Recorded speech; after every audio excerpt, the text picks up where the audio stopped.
The night sky above New Montana turned red with fire. Danny Ortiz was running through the streets of the mining colony when he saw the massive ships descending from the clouds. They were enormous, bigger than anything he had ever seen. Each one was like a floating city made of dark metal and glowing lights. Danny had been a Marine for 4 years before he left the service to work security on this quiet frontier world. He thought those days of fighting were behind him. He was wrong. The Valkyrie came down in waves. They were tall creatures, standing almost 8 feet high, with 4 arms and skin that looked like dark armor. Their eyes glowed yellow in the darkness, and they carried weapons that made no sound but killed with terrible efficiency. Danny watched a family trying to run toward the emergency shelters. A beam of light touched them, and they fell to the ground, not dead but paralyzed. The Valkyrie soldiers picked them up like they weighed nothing and carried them toward the waiting transport ships. He tried to fight. He really did. Danny grabbed his security pistol and fired at the nearest alien soldier. The bullets bounced off the creature's chest like rain hitting a window. The Valkyrie turned toward him, and then everything went dark. When Danny woke up, he was in a metal room so large he could not see the walls on the other side. The ceiling was far above his head, covered in dim lights that gave off a sickly yellow glow. All around him were people. Thousands of people. Men, women, children, old folks. Everyone was confused, scared, and hurt.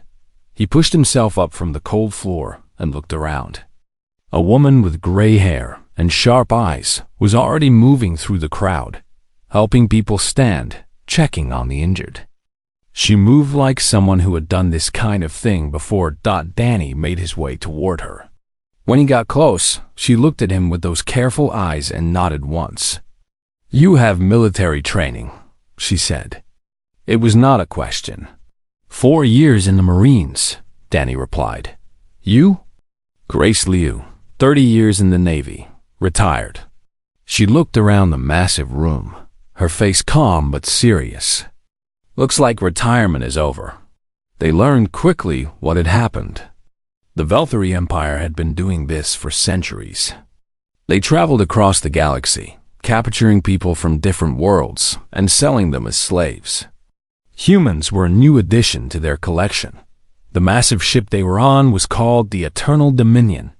It was the flagship of Commander Xyrix, one of the most successful slave traders in the Empire.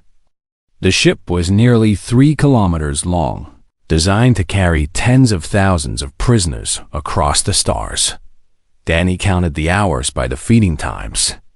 Twice a day, Valkyrie guards would enter the hold and distribute a gray paste that tasted like nothing but kept them alive. The guards always came in pairs, and they always carried those silent weapons. On the second day, Danny found Ben Kowalski and his wife, Maria. Ben was a structural engineer who had been working on the colony's new mining tunnels. Maria was a nurse who had been running the colony's small medical center. They were scared but thinking clearly. "These walls are not solid all the way through," Ben said quietly, running his hand along the metal surface. "There are spaces behind them. Maintenance shafts, maybe. Power lines. If we could get into them, we could move through the ship without being seen." Maria was already doing what she could for the injured. She had no medical supplies, so she tore strips from clothing to make bandages. She used water from the drinking stations to clean wounds. She kept people alive through pure determination. Grace gathered a small group of people she trusted. There was Danny with his combat training, Ben with his knowledge of structures and systems, Maria with her medical skills. There was also Pete Dawson, an older man who had worked as a radio operator on cargo ships for 20 years. And there was Sophie Tran, a 16-year-old girl who had already figured out something important. "The ventilation system," Sophie explained, pointing to the grates in the ceiling. "Sound travels through them." I heard voices from another room. "Other prisoners. We can talk to them." Grace looked at the young girl with new respect. "Can you map it?" Figure out which vents connect to which holds? Sophie nodded. I already started. By the third day, they had established contact with 11 other holds. Each one was filled with prisoners from New Montana. The total count was somewhere around 8,000 people. 8,000 humans trapped in the belly of an alien ship, traveling toward a life of slavery. But something else was happening too. In each hold, leaders were emerging. People were organizing. They were sharing information through Sophie's vent network, passing messages in whispers that the Valkyrie could not hear. Linda Park was a chemistry teacher who had been captured with her students. Most of her students were in other holds now, but Linda was using her knowledge in a different way. She collected small things. A piece of metal from a broken food container. Residue from the cleaning chemicals the guards sometimes sprayed. Anything that might be useful. I can make fire, she told Grace during one of their secret meetings. Given enough time and materials, I can make an explosion. Grace listened to all of them. The engineer who could find hidden passages. The nurse who could keep people alive. The radio man who could coordinate communications. The teenager who had mapped the ship's ventilation. The teacher who could make weapons from nothing. And she saw something else. She saw 8,000 people who were not giving up. They were not crying in corners or waiting for death. They were angry. They were planning. They were human. The Valkyrie had made a terrible mistake. They had captured these people thinking they were just animals, just cargo, just products to be sold. They did not bother to search them carefully. They did not bother to separate the dangerous ones. They did not bother to watch them closely. Commander Zyrek sat on his bridge, looking at reports from a dozen different slave raids. The humans were quiet, he noted with satisfaction. Like all new captures, they would need time to accept their fate. By the time they reached the markets, they would be properly broken. He had done this thousands of times before. He had never failed. Far below, in Hold 7, Grace Liu looked at Danny Ortiz and smiled for the first time since the capture. They think we are cattle, she said softly. That is going to be their first mistake. Danny nodded. What is going to be their second mistake? Grace looked around at the thousands of humans filling the hold, each one scared but unbroken, each one waiting for a chance to fight back, giving us time to plan.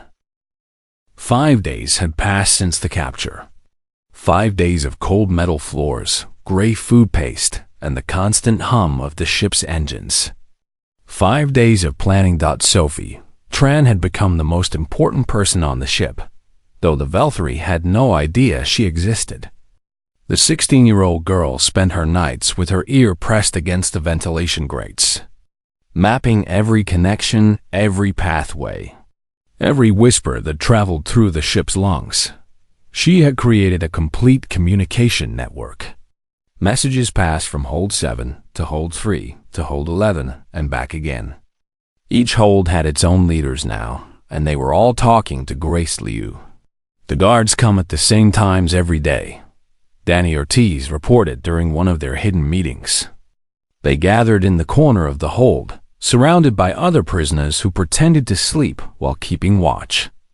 2 guards, always 2. They spend exactly 12 minutes inside, then they leave. They have done this so many times they do not even look at us anymore. Grace nodded. She had been watching too. The Valkyrie were arrogant. They had been capturing and selling slaves for 1,000 years.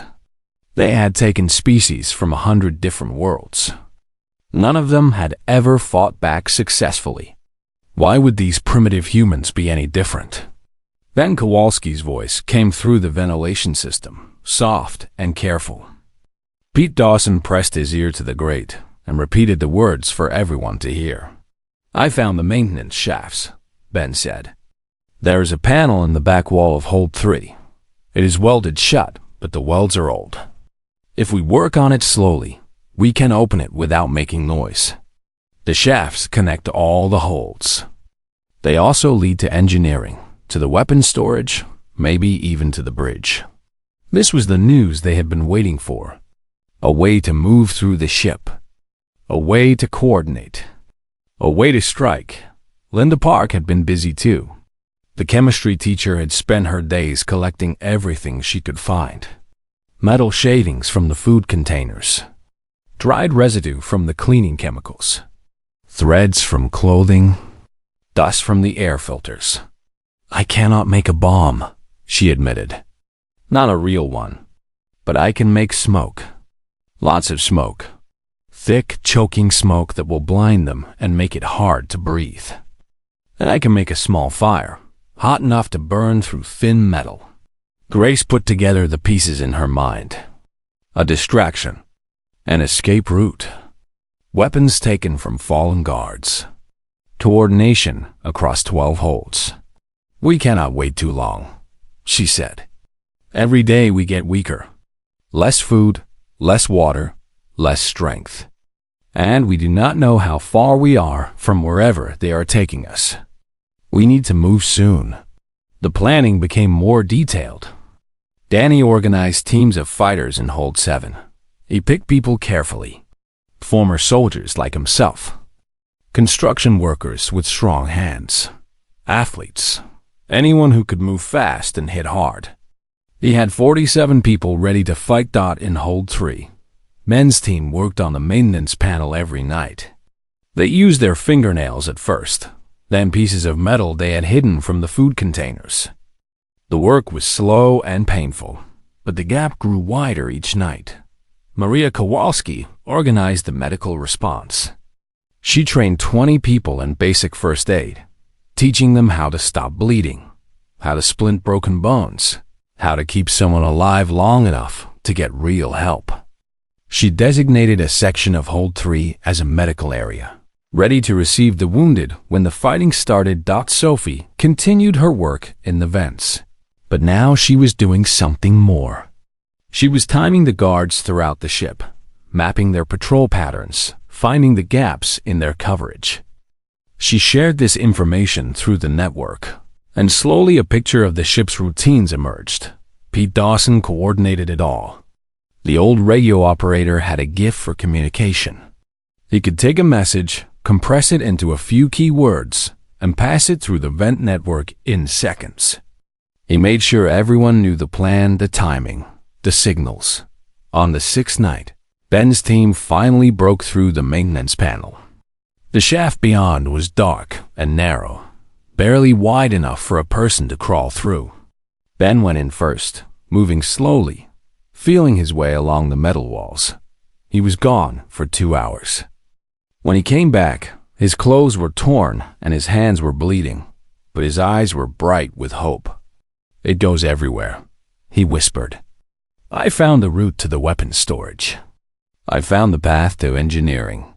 This ship was built for efficiency, not security. They never expected anyone to be crawling through their maintenance." Shafts. Grace received the news through the vent.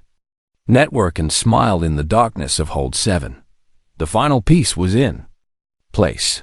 "We go in 2 days," she announced. "Morning feeding. That is when we strike." The message spread through all 12 holds. 8,000 people prepared themselves in whatever way they could. Some prayed. Some wrote messages to loved ones they might never see again. Some slept, saving their strength. Some lay awake, their hearts pounding with fear and anticipation. Danny Ortiz did not sleep at all that night. He sat with his back against the cold wall, thinking about what was coming. Many of them would die. He knew that. The Valkyrie were bigger, stronger, better armed. The humans had nothing but their hands and their determination, but they also had something the Valkyrie did not understand. They had a choice. They could accept their fate, become slaves, live and die in chains. Or they could fight, even if it meant death, even if it meant pain, even if the odds were impossible. Danny already knew what choice humans would make. They always chose to fight. Grace Liu moved through Hold 7 in the hours before the attack, speaking quietly to each team leader, checking their readiness, offering calm words of encouragement. She was 62 years old. She had thought her fighting days were over. Now she was about to lead the largest prisoner uprising in galactic history. "Are you scared?" Danny asked her as the time approached. "Terrified," Grace admitted. "But I have been scared before. Fear is just your body telling you that something important is about to happen. You can let it control you, or you can use it." The lights in the hold dimmed slightly, indicating that the ship's night cycle was ending. Morning was coming. The guards would arrive soon with the feeding dot in Hold 3. Ben Kowalski opened the maintenance panel and sent his first team into the shafts. In Hold 7, Linda Park finished preparing her chemical mixture. In Hold 11, a former wrestler named Carlos Reyes gathered his fighters near the door. Across the ship, 8,000 humans waited in silence. The first feeding alarm sounded. "Here we go," Grace said. The doors of Hold 7 slid open with a soft hiss. 2 Valkyrie guards walked in, carrying containers of the gray food paste. They moved with the bored confidence of creatures who had done this 10,000 times before. Their weapons hung loosely at their sides. Their yellow eyes barely looked at the prisoners. They did not notice the smoke starting to rise from the corner of the hold. Linda Park had placed her chemical mixture inside a broken food container, hidden beneath a pile of torn clothing. When she added the final ingredient, a small piece of metal that created a spark, the reaction began immediately. Thick white smoke poured out, filling the air with choking clouds that burned the eyes and throat. The guards stopped. This was not normal. This had never happened before. For 3 precious seconds, they stood confused, trying to understand what was happening. Those 3 seconds were all Danny Ortiz needed. He came out of the smoke, like a ghost, moving faster than he had ever moved in his life. His hands found the first guard's weapon and twisted it away. The creature was bigger and stronger, but it was surprised and blinded. Danny pulled the weapon free and fired. The energy blast hit the second guard in the chest. The Valkyrie staggered back, its armor absorbing most of the damage, but the impact gave others time to reach it. 12 humans swarmed the creature, grabbing its arms, its legs, its weapon. Chains that had been secretly loosened from the wall mounts wrapped around its neck. The first guard was fighting back now, swinging its 4 arms with deadly force. One prisoner was thrown across the room and did not get up. Another was struck in the head and fell. But more kept coming. They grabbed the creature's arms and held on, adding their weight, slowing it down. Danny fired again and again. The weapon felt strange in his hands, but he figured out how it worked quickly enough. Point and pull the trigger. Not so different from human weapons. The guard finally fell. The prisoners kept hitting it until it stopped moving. In the sudden silence that followed, Grace Liu's voice cut through the smoke. "Secure the door. Medical teams to the wounded. Fighting teams with me." The uprising had begun. Through the vent network, the signal spread across the ship. In Hold 3, Ben Kowalski led his team into the maintenance shafts, moving toward engineering. In Hold 11, Carlos Reyes and his fighters used a similar distraction to overwhelm their guards. In Hold 5, a former police officer named Angela Cortez organized the attack with brutal efficiency. The Valkyrie had 12 holds full of human prisoners. Within 10 minutes, 8 of those holds were in human hands, but the battle was far from over. The alarms began screaming throughout the ship, red lights flashing in every corridor. Commander Zyrek sat on his bridge, staring at the security displays with disbelief. "This is impossible," he said. "They are animals. They are cargo. How are they doing this?" His officers had no answer. Nothing in their 1,000 years of slaving operations had prepared them for this. Species they captured always submitted. They might cry, they might beg, but they did not fight. Not like this. "Seal all sections," Xyrex ordered. his voice rising with an emotion he barely recognized as fear. "Send all security teams to the prisoner holds. If necessary, vent the holds to space." But his orders came too late. The humans were already in the corridors. Danny led the first team out of Hold 7, moving through smoke-filled passages with captured weapons held ready. Behind him came 40 fighters, men and women who had never held alien weapons before, but who learned quickly. Point and pull. Point and pull. They met the first Valkyrie security team at the junction of corridors, 500 to 7 and D8. The aliens were prepared this time, armored and alert, their weapons raised. But they expected prisoners to run or surrender. They did not expect prisoners to charge directly at them, screaming, firing, dying and killing in equal measure. The fighting was brutal. Danny saw people he knew fall beside him, their bodies broken by alien weapons. But for every human that fell, another stepped forward to take their place. And the humans were learning. They were watching how the Valkyrie moved, finding weaknesses in their armor, developing tactics on the fly. "Aim for the joints," Danny shouted over the chaos. "Their armor is weak at the joints." The advice spread through the ranks. Shots began finding the gaps between armor plates, the soft spots at elbows and knees and necks. The Valkyrie started to fall faster. In the maintenance shafts, Ben Kowalski crawled through darkness toward the engineering section. He had 12 people with him, engineers and mechanics who understood machines even if they had never seen alien technology before. Power systems were power systems. Engines were engines. The principles were the same. They emerged from the shafts into a corridor, filled with Valkyrie technicians who had never expected to fight. The battle was quick and one-sided. Within minutes, the humans controlled the entrance to engineering. Ben studied the alien consoles, trying to understand the language of lights and symbols. An old memory surfaced from his training. All systems have emergency shutoffs. Find the emergency shutoff dot. He found it on the third console he checked. A large red symbol that clearly meant stop. He pressed it, and throughout the ship, doors began to lock. Lifts stopped working, and the Valkyrie found their own technology turning against them. Back in the corridors, the tide was turning. Humans poured out of every hold, armed with captured weapons, moving with desperate courage. The Valkyrie tried to organize a defense, but the prisoners were everywhere, attacking from angles they never expected, using the maintenance shafts that their enemies did not even know existed. Grace. Liu established a command center in Hold 7, receiving reports from across the ship through Sophie's vent network. Holds 1 through 8 are secured. Fighting continues in Holds 9 through 12.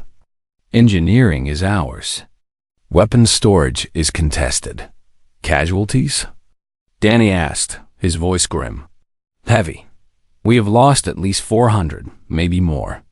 Grace's face was hard as stone, but her voice carried grief. But we are winning. We are actually winning. Commander Zyrex watched his ship being taken from him, hold by hold, corridor by corridor. His security forces were reporting impossible losses. These primitives were fighting with a ferocity that made no sense. They did not care about dying. They just kept coming. Prepare my personal shuttle, he ordered his aide, and activate the self-destruct sequence. If I cannot have this ship, no one will. But when his aide tried to access the command systems, error messages filled the screen. The humans in engineering had locked everything down. The self-destruct would not activate. The shuttle bay doors would not open. For the first time in his long career, Commander Zyrex understood that he was trapped, and the humans were coming for him. The corridors of the Eternal Dominion had become a maze of smoke, fire, and death. Danny Ortiz pressed his back against the metal wall, breathing hard, counting the remaining charge on his captured weapon. Around him, the sounds of battle echoed through the ship like thunder. They had been fighting for 6 hours now. 6 hours of running, shooting, dying, and killing. The floor was slippery with blood, both red and the strange purple fluid that flowed through Valkyrie veins. Bodies lay everywhere, some human, some alien, all equally still. Danny's team had shrunk from 40 fighters to 19. The others were dead or wounded, sent back to Maria's medical station in Hold 3. But those 19 were harder now, tougher, more deadly than they had been when this started. They had learned how to fight the Valkyrie. They had learned how to win. Report. Grace's voice came through a captured communication device that Pete Dawson had figured out how to use. What is your position? Deck 14, Section 6, Danny replied. The Valkyrie have set up a defensive line. At least 30 of them, maybe more. They are blocking the path to the upper decks. Can you break through? Danny looked at his exhausted team. Kelly Nash, a woman who had been an accountant 7 days ago, now held an alien rifle like she had been born with it. Her face was covered in dirt and dry blood, but her eyes were steady. Carlos Reyes had made it from Hold 11 to join them, bringing 15 more fighters. They were tired, hurt, and running low on ammunition. We can break through, Danny said. But it is going to cost us. Hold position for now. Ben has something for us. In engineering, Ben Kowalski was working miracles with alien technology. His hands moved across the control panels, guided by logic and intuition. The Valkyrie language was strange. The machines had a universal language of their own. Power flows, circuit connections, system hierarchies. Once he understood those, the rest followed. I can turn off the artificial gravity in specific sections, Ben reported. If I kill gravity on Deck 14, their defensive line will become chaos. They are not used to fighting in zero gravity. We are not either, but at least we will be expecting it. Grace made the decision immediately. Do it. Danny, prepare your people. You have 30 seconds. Danny grabbed a metal pipe that was bolted to the wall. Everyone hold on to something solid. Gravity is going to disappear in half a minute. The fighters found handholds, bracing themselves against walls and fixtures. The Valkyrie defensive line just around the corner had no warning at all. The gravity vanished. Suddenly, there was no up or down. The Valkyrie soldiers began to float, their forearms waving uselessly as they tried to orient themselves. Their defensive formation fell apart as bodies drifted in random directions. Danny kicked off from the wall, flying through the air like a swimmer through water. He had trained in zero gravity during his Marine days. The movements came back to him instinctively. He fired as he flew, hitting Valkyrie who could not dodge, could not run, could barely even aim. The rest of his team followed. Some were clumsy, tumbling through the air in ways that made them easy targets. But others adapted quickly, pushing off walls, using their momentum, turning the chaos to their advantage. The battle in zero gravity lasted 3 minutes. When it was over, the defensive line was destroyed, and the path to the upper decks was open. Gravity returned with a thud. Bodies fell to the floor, some still moving, most not. Danny picked himself up and checked his team. 7 more lost. 12 remaining, plus the survivors from Carlos's group. Not enough, but they would have to be enough. Moving to Deck 15, Danny reported. The bridge is on Deck 1. We have a long way to go. Throughout the ship, similar battles were being fought. Angela Cortez led her team through the weapons storage, capturing more rifles, more ammunition, more power cells. She sent these supplies back through the maintenance shafts, arming the fighters who were still pushing forward. Sophie Tran had left the vents and was now working alongside Pete Dawson in the communication center they had established. She was intercepting Valkyrie transmissions, learning their language, predicting their movements. They are pulling back to the bridge, she reported, trying to establish a final defensive position. Commander Xerix is ordering all remaining forces to protect the command deck. Grace processed this information quickly. If they all concentrate in one place, they become stronger but also more predictable. We know where they will be. We can plan our approach. They sent a distress call, Sophie added. A Valkyrie fleet is coming. They will arrive in 37 hours. 37 hours. That was their deadline. They needed to control this ship completely before the fleet arrived, or everything they had fought for would be lost. Maria Kowalski worked without rest in the medical station. The wounded kept coming, some with burns, some with broken bones, some with injuries she could barely understand.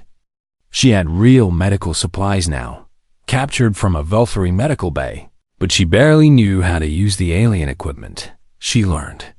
They all learned. Every human on this ship was learning things they never imagined they would need to know. How to fire alien weapons. How to read alien displays. How to seal wounds with alien medical devices. They learned because they had to, because the alternative was death or slavery. By the 15th hour of the uprising, the humans controlled most of the ship. The Valkyrie were pushed back to the command deck and a few scattered pockets of resistance. The cost had been terrible.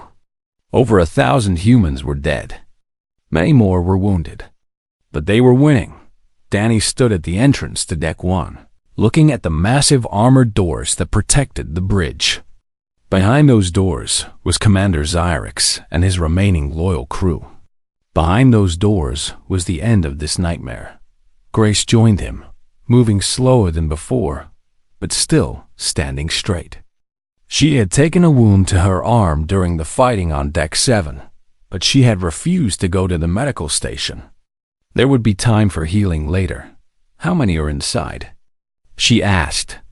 Sophie intercepted their communications. About 40 Valkyrie on the bridge. Another 20 in the surrounding corridors. They have barricaded every entrance. Grace looked at the armored doors and smiled grimly. Then we will have to find a way through. Linda is working on something, Danny said. She found the ship's chemical storage. She says she can make a real explosion this time. How long? 2 hours. Maybe 3. Grace nodded. Then we rest. Gather our strength. And when Linda is ready, we end this. Danny wanted to argue, to push forward now, to finish the fight. But he could see the exhaustion in his remaining fighters. They needed food, water, and sleep. Even a few hours would make a difference. He sat down with his back against the wall, across from the doors that separated them from their enemy. Kelly Nash sat beside him, her rifle across her lap. You were an accountant, Danny said quietly. Still am, I hope. Kelly replied with a tired smile. When we get home, I'm going to have a lot of explaining to do about my time off. Danny laughed. It felt strange to laugh, surrounded by death and destruction, but it also felt right. It felt human. When we get home, he agreed. Not if, when. Linda Park carried her creation carefully through the corridors, cradling it like a dangerous child. The explosive device was ugly, improvised from alien chemicals and human desperation, but it would work. She was certain it would work. Danny Ortiz watched her approach the armored bridge doors. Behind him stood the final assault team, 63 fighters gathered from across the ship. They were the strongest, the fastest, the most determined humans remaining.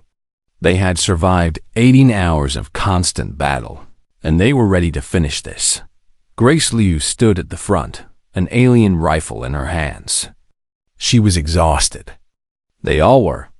But her eyes burned with a fire that refused to die. Once those doors blow, she said, her voice carrying to every fighter, we go in fast and hard. No hesitation. No mercy. They had their chance to treat us like people. They chose to treat us like animals instead. Nods of agreement passed through the group. They had seen too many friends die. They had been treated like cargo, like property, like things. The anger that burned in their hearts was hot enough to power a star. Linda placed the explosive at the base of the doors, exactly where Ben's analysis of the ship structure said it would do the most damage. She set the timer for 30 seconds and ran back to join the assault team. "Everyone down," Grace ordered. They pressed themselves against the walls, covering their ears, closing their eyes. The seconds ticked by slowly, each one stretching into an eternity. The explosion was louder than anything Danny had ever heard. The ship shook with the force of it. The armored doors, designed to withstand weapons fire and meteorite impacts, blew inward in a twisted mess of metal and flame. "Go, go, go!" Grace shouted, already running toward the smoke-filled opening. Danny was right behind her, firing as he moved.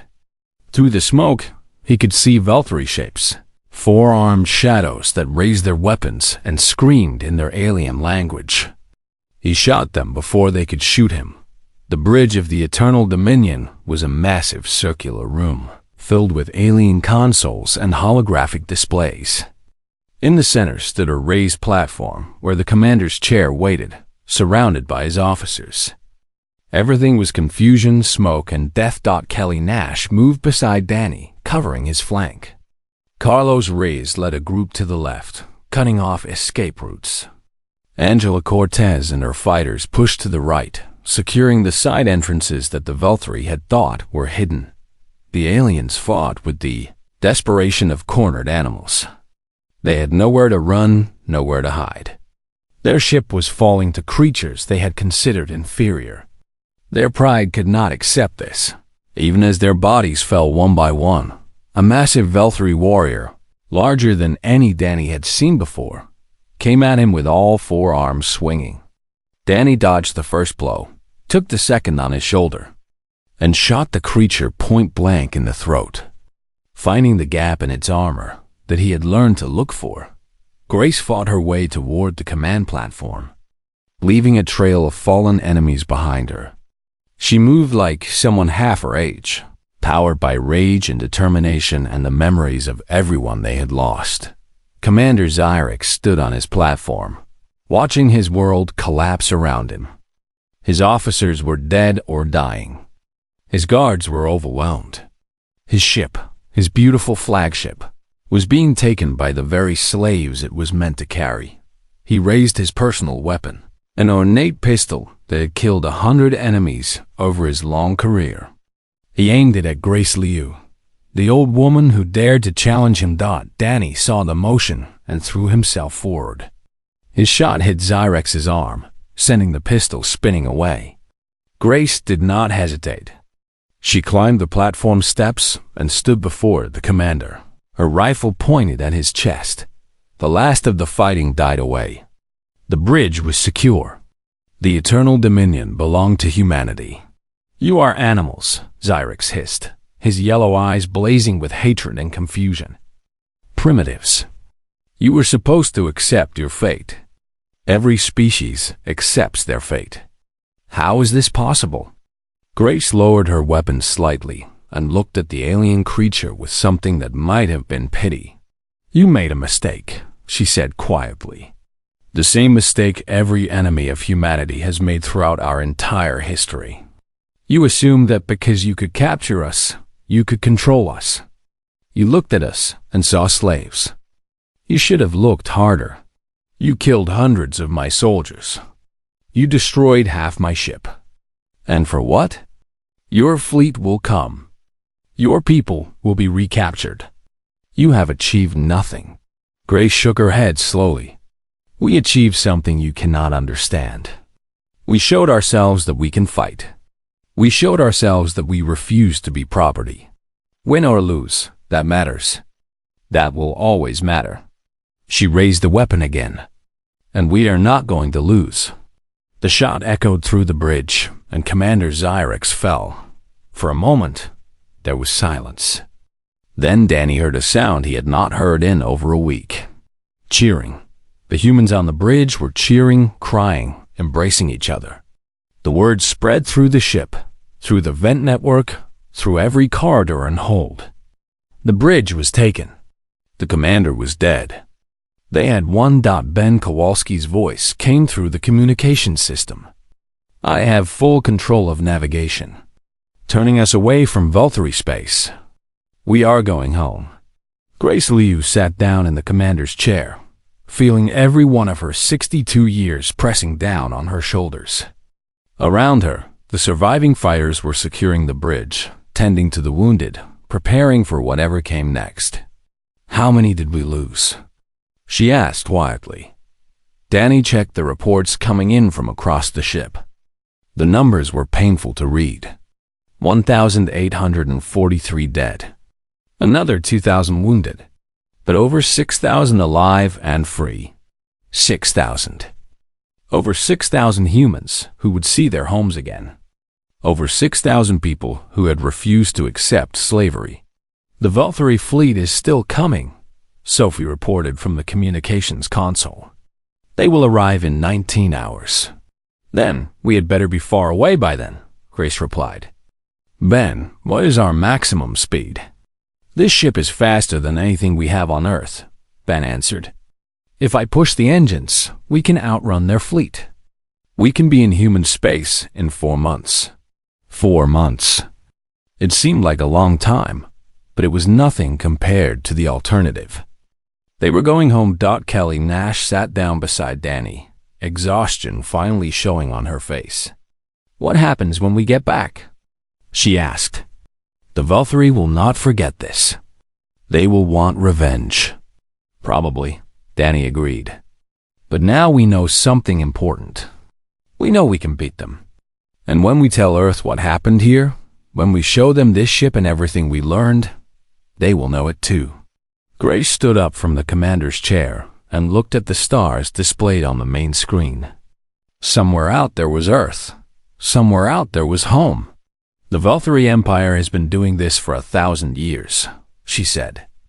They have enslaved dozens of species across the galaxy. When we get home, we are not just going to defend ourselves. We are going to find every other species they have captured. We are going to free them.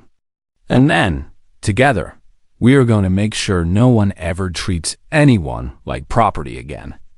Danny looked at the old woman, the admiral who had been born in the chaos of a slave ship, and saw the future she was describing. It would not be easy. It would take years, maybe generations. But for the first time since the Valtteri had come to New Montana, he felt something other than fear or anger. He felt hope. You know what they are going to call this, right? Kelly said, a small smile crossing her tired face. The ship, I mean. We cannot keep calling it the Eternal Dominion. Grace thought for a moment, remembering the world they had lost and the miracle they had achieved. New Montana's Revenge, she said. We will call it New Montana's Revenge.